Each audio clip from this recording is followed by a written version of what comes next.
آواز کان تک آتی ہے مگر خاموشی آسمان تک جاتی ہے۔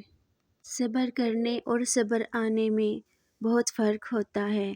صبر کرتے کرتے انسان مضبوط ہو جاتا ہے اور صبر آتے آتے انسان خاموش ہو جاتا ہے۔ اپنی زندگی کو اس درخت کی طرح بناؤ جو تنہا کھڑے ہو کر سورج کی تپش برداشت کرتا ہے لیکن اپنے دامن میں آنے والے کو سکون بخشتا ہے۔ کامیابی کا لفظ بھی کام سے شروع ہوتا ہے۔ اپنی شخصیت پر سرمایہ کاری کیجیے، منافع آپ کو حیران کر دے گا۔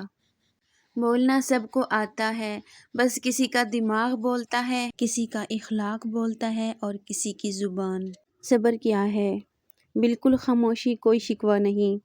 اللہ پر یقین کہ حالات بدل جائیں گے، نہ بھی بدلے تو پھر کیا، میرے رب کو بہتر پتہ ہے، یقیناً اس میں بہت بھلائیاں ہوں گی۔ پر صبر کب آتا ہے؟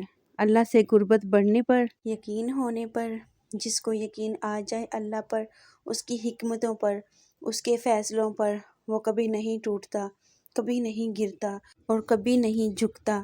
بہت سے لوگ اللہ کو ایک مانتے ہیں پر وہ اللہ پر یقین نہیں رکھتے، وہ اللہ کے فیصلوں کو قبول نہیں کرتے اور مایوس ہو جاتے ہیں، ٹوٹ جاتے ہیں۔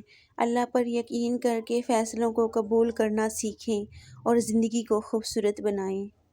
گناہوں کی ایسی دیوار نہ کھڑی کریں جو آپ کو اللہ سے دور کر دے۔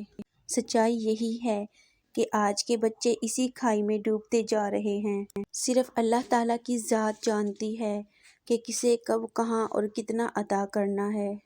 کچھ لوگ ہوائی چپل کی طرح ہوتے ہیں، ساتھ تو دیتے ہیں مگر پیچھے سے کیچڑ اچھالتے رہتے ہیں۔ ایسے لوگ کبھی کامیاب نہیں ہوتے جو ایک دوسرے کی جڑیں کاٹنے میں مصروف ہوتے ہیں اور حسد کی آگ میں جلنا ان کی مقدر ہوتا ہے۔ پیغمبر اکرم علیہ السلام نے فرمایا، احمق کی دوستی سے بچو کیونکہ وہ فائدہ دینا چاہے گا مگر نقصان دے جائے گا۔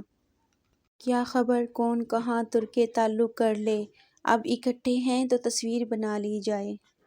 کسی کی نرمی کو اس کی کمزوری نہ سمجھو، اگر وہ سر جھکا کر چلتا ہے تو صرف خدا کے خوف سے۔ غرور کس چیز کا جب مٹی میں ہی جانا ہے۔ بہت حسین ہے خدا پر یقین کا سفر، جو جھک جانا سیکھ جاتا ہے وہ ساری دنیا کو جھکا لینا سیکھ جاتا ہے۔ دنیا ایسی ہوتی ہے، باہر سے کچھ اندر سے کچھ۔ اللہ پاک فرماتا ہے، تو میرا ہو کر تو دیکھ، میں سب کو تیرا نہ کر دوں تو کہنا۔ اے حاکم وقت، عالم وقت سے پوچھ کے بتانا، کیا یہ پاؤں بھی پل صراط سے گزریں گے؟